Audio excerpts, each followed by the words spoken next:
The alerts never stopped blinking. 17 systems were bleeding at once, each failure feeding the next, losses stacking by the minute. I was already inside the fixes, sequencing patches, isolating risk, keeping the damage from spreading. This wasn't hero work. It was containment, the kind nobody notices unless it fails. Then the HR message slid across my screen. Your access will be terminated effective immediately. No warning, no conversation. Just a clean sentence dropped into a live emergency, sharp enough to cut everything in half. My phone rang seconds later. Evan Cross didn't waste time on pleasantries. This company needs decisive leadership, he said. Voice flat. Irritated. Not someone playing indispensable at 2 a.m. He paused. Just long enough to make it hurt. You're done, Mira. HR has been instructed to proceed. The line went dead. At that moment, my body froze. Actually, I'm freezing too, because it's 22 degrees Fahrenheit where I live. What's the temperature where you live right now if you're still listening? Please tell me your lucky number. I am Mara Dalton, for 12 years. I've been responsible for operational risk continuity when systems collapse in clusters, when one failure threatens to trigger regulatory exposure across the board. I'm the person brought in to stabilize the damage. I don't give speeches. I don't take credit. I make sure the company survives long enough for everyone else to argue about numbers. Evan Cross became COO 3 months ago.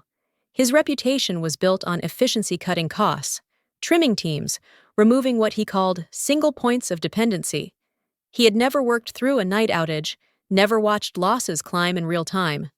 To him, I wasn't experience. I was overhead. The termination didn't stop the failures. It froze them. Permissions locked mid-process. Systems waited for confirmations that would never come. Messages stopped reaching me the moment my status changed. Nothing crashed. Nothing recovered. Everything just hung expensive, unstable, and unfinished. 17 systems, one decision, and suddenly, no one was in control anymore. Before we continue, I'd like to pause for a moment. What you're about to hear is a fictional story, built on real professional experiences and situations, with some elements created using artificial intelligence to bring the story to life. I hope it leaves a lasting impression and gives you an engaging experience. And if you're feeling tired, please take some time to rest and take care of your health. The label followed me long before the firing. The woman who never slept. The one they called when numbers started running sideways and nobody else wanted to be awake. I didn't choose that role. It was assigned to me every time something broke after midnight, 3 times before. The company faced cascading failures that could have ended it. 3 times. I stayed until sunrise, coordinating fixes, calming regulators, keeping losses contained. After each one, executives sent emails that said, "Thank you, Mira, critical work. Couldn't have done this without you." Then daylight came. And so did silence. Evan Cross hated that story. He hated the idea that one person could matter more than a process chart. In meetings, he said it casually, like a principle, not an insult. No one is essential. He said it the way people say gravity exists. Final, unarguable, to him. My experience wasn't stability. It was a liability he wanted erased. HR confirmed the termination without hesitation. The process was clean. The paperwork precise. No policy violated. No law bent. They sounded almost proud of that, as if being correct on paper made the timing irrelevant. What none of them mentioned was the rule buried deeper than policy. The continuity framework required the same operator to see a live remediation through to completion. Switch people midstream, and responsibility fractures. I understood it immediately. Evan didn't. He thought removing me proved control. He didn't realize it locked everything in place. That mistake would soon cost billions. Rules are funny things. Everyone ignores them until they become the only thing left standing between a bad decision and a catastrophic one. I had learned that lesson years earlier. Buried inside a framework most executives never bothered to read. It was called the Single Operator Continuity Window. The name sounded bureaucratic, harmless, easy to dismiss. In practice, It meant one simple thing when a live remediation began.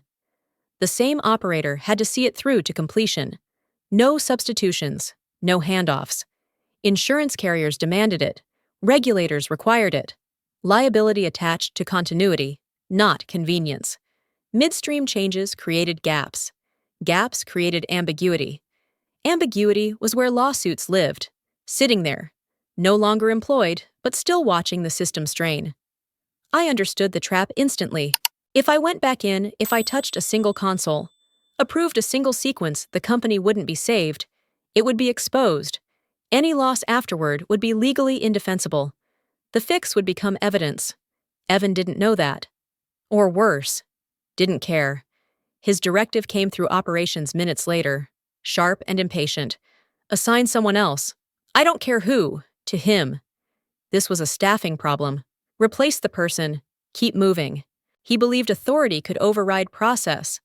That confidence counted as qualification. It didn't. Every name that came up failed the same test. Wrong certification, no continuity authorization, not insured for live transfer.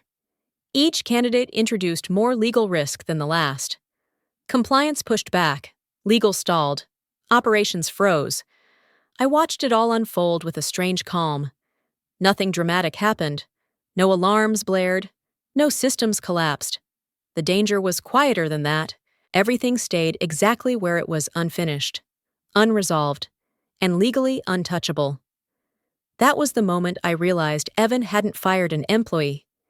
He had severed the only thread allowed to keep the repair alive. The rule he never read had already started counting down. He had mistaken decisiveness for immunity, and urgency for authority.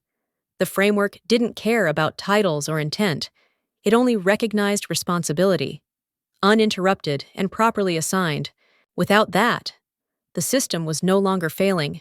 It was waiting, and waiting always has consequences. Chaos doesn't announce itself. It creeps in through stalled decisions and unanswered messages, through people staring at dashboards they're afraid to touch. From my side of the silence, I could see it spreading. Teams crowded into virtual war rooms, voices overlapping, then dropping into long pauses.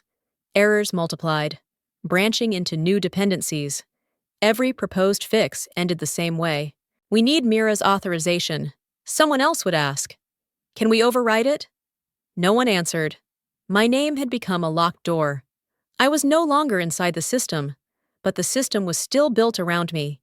Each critical step required a continuity signature tied to my credentials. Not a courtesy, a requirement. Without it, every action carried personal liability. Engineers knew that. Managers knew it too. Evan Cross did not like being told no. His messages grew sharper by the minute. Why are we still waiting? He demanded. You're telling me no one here can do their job. When legal explained the risk, he snapped back. Then find someone who isn't afraid. No one volunteered. They weren't incompetent. They were cautious, trained to survive audits and lawsuits, not executive moods. I watched them hesitate, cursor hovering over controls they refused to activate. The room filled with tension, then helplessness. That was when the safety mechanisms began to speak.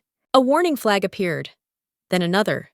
Automatic rollback protocols triggered quietly, methodically. Systems started retreating to their last verified states, undoing hours of partial progress. It wasn't a crash. It was worse. Work reversed itself in slow motion. Someone finally said it out loud. We're losing ground. I sat back, hands off, heart tight. I hadn't caused this. I couldn't stop it. The architecture was doing exactly what it was designed to do when continuity was broken. By the time Evan realized control had slipped away, the consoles were no longer waiting for orders. They were protecting themselves, and everyone in that room knew there was nothing left to touch. Silence settled heavy, and the cost kept climbing, minute by minute, with no authority left willing to accept responsibility at all now. If you think Evan will fail, comment number 1 or number 2 if you think he'll somehow turn things around. Either way, your opinion is worth hearing. Rollback is not mercy. We had called it a safeguard in the manuals, A quiet promise that systems could protect themselves when people failed. Watching it happen in real time felt different. The moment the first transactions reversed, fear replaced confusion. Payments vanished midstream. Orders marked complete seconds earlier returned as pending. The supply chain didn't collapse. It locked. Containers waited at ports. Shipments froze in place. And vendors started sending questions no one could answer. Then the contracts began. Automated clauses woke up. Cold and literal. Penalties triggered without emotion. Charging by the hour for failures nobody was allowed to fix. Dashboards refreshed again and again, each update worse than the last. I watched the numbers cross thresholds I had only seen in simulations. Losses passed 1.2 billion, then kept climbing. There was no lever left to pull, no approval to grant. The rollback wasn't stopping the damage, it was preserving evidence. That was when the lawyers entered the room. Not calmly, not strategically. Voices sharpened, sentences cut short. Someone asked if we could document intent. Someone else whispered about exposure. The word litigation floated where solutions used to be. Evan was suddenly very quiet. His certainty cracked, replaced by the sound of people realizing that compliance had teeth. The rollback continued methodically, undoing progress while penalties stacked higher. I understood then that mercy would have been a crash. This was worse. Everything was intact, auditable, and bleeding openly. Fear settled in the spaces between updates. Control was gone, and the law was wide awake, watching every dollar disappear exactly as designed. No one celebrated, no one argued. The screens told the story without commentary. I felt the weight of inevitability press down. Heavy and irreversible. This was the price of freezing responsibility midstream. Fear wasn't loud. It was steady, measured, and suffocating. As the legal team scrambled for containment, I sat outside the blast radius, knowing the damage would soon be undeniable. The rollback kept counting, and no one knew how to make it stop without breaking the law first. That was the moment panic arrived. We reached the stage where panic stopped pretending to be professionalism. Voices rose, plans collapsed, and the room smelled like fear dressed up as urgency.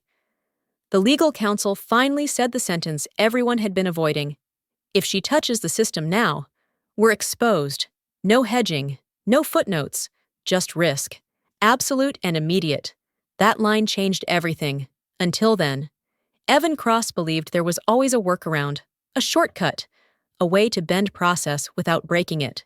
Authority, he thought, was permission. He moved fast after that. First came the short-term contract proposal, framed as a technicality, temporary engagement, limited scope. He didn't call it rehiring. He needed deniability. When that failed, he tried softer language. A consulting call, 15 minutes, no system access, just advice, as if words alone could fix what had already crossed into legal memory. I read every message. I chose not to answer. Silence wasn't strategy, it was compliance. Any response would invite pressure, negotiation, or blame. Doing nothing was the only lawful move left. They kept trying. Legal asked if I would confirm intent. Operations asked if I could clarify risk. Evan asked nothing directly anymore. Desperation had replaced command. I felt no triumph, no satisfaction, only the heavy knowledge that the damage was now inevitable. They had fired the one person who could finish the repair. And now they were learning what that decision truly meant. Panic does not look dramatic in boardrooms. It looks like people asking the same questions again, hoping the answers will change. They never do. I stayed out of it completely. No calls, no commentary, no conditions. I let the system speak, the contracts execute, and the law hold its ground. By then, silence was not cruelty. It was the last boundary no one could cross. And in that quiet, I understood something clearly. Control isn't taken back with orders or titles. It disappears the moment responsibility is severed, and it never returns on demand. That truth settled over the room like smoke, thick enough to choke every remaining option they still believed they had left inside. I didn't watch the collapse from a distance. I followed it the way professionals do through filings, alerts, and carefully worded headlines. Numbers moved first. Explanations followed later. There was no celebration on my end. No relief. Just confirmation. Emergency meetings filled the news cycle. Evan Cross at the center of them. Speaking fast. Saying little. Shareholders demanded answers he didn't have. Analysts stopped asking if the damage would stop and started asking when it would be acknowledged. By then, the losses had passed $3.8 billion. Not projected, realized, audited, locked in. The kind of figure that doesn't disappear with spin or optimism. I felt nothing dramatic. Being right rarely feels powerful in the moment. It feels quiet, almost hollow. I had warned them about continuity. I had followed the rules they ignored. Now the cost of that dismissal was public. Evan's tone changed overnight. Gone was the certainty. In its place came defensiveness, then restraint. The confidence that once filled his statements thinned into careful language. Phrases vetted before they reached a microphone. Inside the company. The mood turned brittle. Then came the shift no one announced out loud. The board opened an internal review, not of the systems, not of the outage, of the termination itself. That detail caught my attention. Minutes from the emergency call leaked. Questions surfaced about timing, authority, and risk awareness. Why fire a continuity lead mid-remediation? Who approved it? What safeguards were considered? Those questions mattered more than the failure now. I didn't comment. I didn't need to. The record spoke clearly enough. Emails. Approvals. The absence of consultation. Evan's decision stood alone, isolated by procedure and consequence. Power doesn't always announce itself. Sometimes it arrives as an investigation, moving slowly, methodically, without emotion. I watched that process begin, understanding what it meant. The systems would recover eventually. Companies always do, careers don't. That was the true cost of being right. Not vindication, not revenge. Just the quiet certainty that accountability had finally entered the room. And it would not be leaving quietly. When the review began, it didn't feel dramatic. It felt administrative. Requests for documents. Calendar invites marked confidential. Silence where explanations used to be. Emails resurfaced first. Threads Evan had dismissed as noise. Warnings labeled overcautious. Notes from legal asking for delay. My name appearing again and again, beside phrases like continuity risk and regulatory exposure. Meeting minutes followed, not summaries, but transcripts, timestamps, decisions recorded without context, stripped of confidence. Terminate immediately, no operational exception, proceed, on paper. Leadership looked less bold and more reckless. The narrative shifted quietly. Engineers were cleared. Systems were absolved. Auditors confirmed what I already knew: the architecture behaved exactly as designed. The failure wasn't technical, it was managerial, timed perfectly wrong. I listened to one recording played back to the board. Evan's voice sounded thinner than I remembered. "We can't keep catering to one person," he said. "No one is essential." The room stayed silent after that. Another voice followed. Legal, calm and precise. The issue isn't dependency, it's interruption. Responsibility was severed midstream. That sentence landed. Suddenly, questions weren't about recovery plans. They were about authority. Who approved the termination? Who assessed the risk? Who ignored the framework? Each answer pointed to the same place. I never testified. I didn't need to. The evidence was clean, chronological, unkind. Emails don't lie when read in order. Neither do approvals logged without consultation. The announcement came late in the evening. Effective immediately. Evan Cross is suspended from operational authority pending further review. No press release, no apology. Just procedure correcting itself. No one argued anymore. Compliance nodded. Finance stopped calculating hypotheticals. The room accepted what the paper trail meant. This was not an accident. Not a failure of machines, but a documented choice, made clearly, repeatedly. and without pause. Under executive authority, alone entirely. I felt something loosen in my chest. Not satisfaction, alignment. Justice didn't arrive with drama. It arrived with documentation, timestamps, and signatures that could not be explained away. Leadership had left a trail, and now it led exactly where it always does, back to the person who made the call. I saw Evan's name everywhere before I saw my own mentioned again. Headlines framed it gently, at first decisive cost-cutter faces, scrutiny. Then the tone hardened. Articles stopped praising efficiency and started using words like arrogance, haste, miscalculation. The man who once streamlined operations was now cited in case studies about what happens when leadership confuses authority with understanding. I read it all without emotion. Media attention doesn't feel personal when you've lived the consequences already. Evan's quotes from earlier interviews resurfaced, replayed without context or mercy. "No one is essential," one headline repeated, as if the phrase had aged overnight. Inside the company, the story fractured. Some defended him. Others stayed silent. Silence said more. Share prices wobbled. Analysts wrote long notes explaining how $3.8 billion doesn't vanish. It migrates into penalties, settlements, and lost trust. Then my phone rang. Not HR, not operations. Legal counsel, polite and cautious. They asked if I would testify, clarify procedures, walk through the continuity framework. I agreed to speak. I did not agree to return. Those were different things. Sitting across from attorneys weeks later, I answered questions plainly. No commentary, no judgment, just sequence and fact.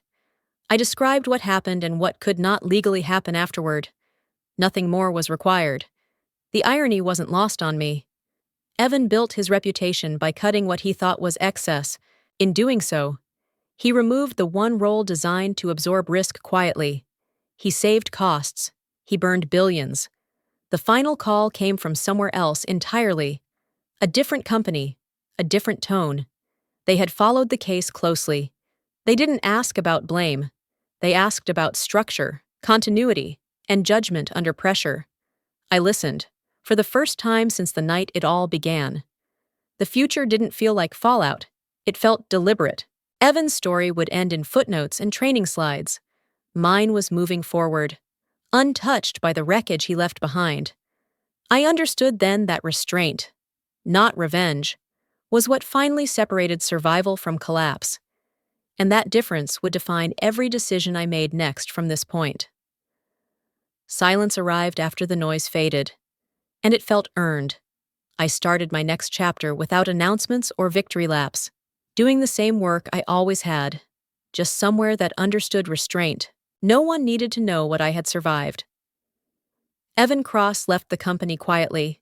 No farewell email, no explanation. His name disappeared from org charts the way it had once appeared suddenly and without context. That absence said enough. I didn't celebrate his exit. I didn't resent it either. What mattered was that the system corrected itself, slowly and impersonally, the way justice usually does when emotions step aside. Power, I learned, isn't proven by who you can remove. It's revealed by who you protect. And when you choose not to act, that lesson stayed with me longer than any title, bonus, apology, or statement ever could. They followed every rule. They just forgot why the rules existed. I didn't walk away from this story feeling victorious. I walked away quieter, more aware of how fragile responsibility becomes once it's treated like a nuisance instead of a duty. Living through it taught me that systems don't fail because people are weak.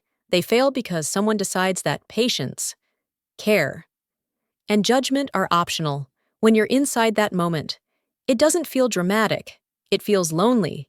It feels like watching the consequences form while knowing you're no longer allowed to intervene. What stayed with me wasn't the money or the headlines. It was the realization that doing the right thing often means not acting. Even when you're pressured to fix what others broke, that restraint takes more courage than retaliation ever could. And it raises a question I still sit with if you were in my place, watching harm unfold. Knowing you could step in but shouldn't, What would you choose? Would you protect the system or your pride? If you're listening right now, I'd love to know where you're listening from. Different places shape different choices, and every perspective matters here. If this story made you pause, even briefly, consider staying with us. A single subscription helps this story travel further. A like or a share might reach someone who's standing at their own ethical crossroads, unsure which way to lean. By supporting this channel, you're not just watching stories, you're helping remind people that integrity still counts, and that quiet courage deserves an audience.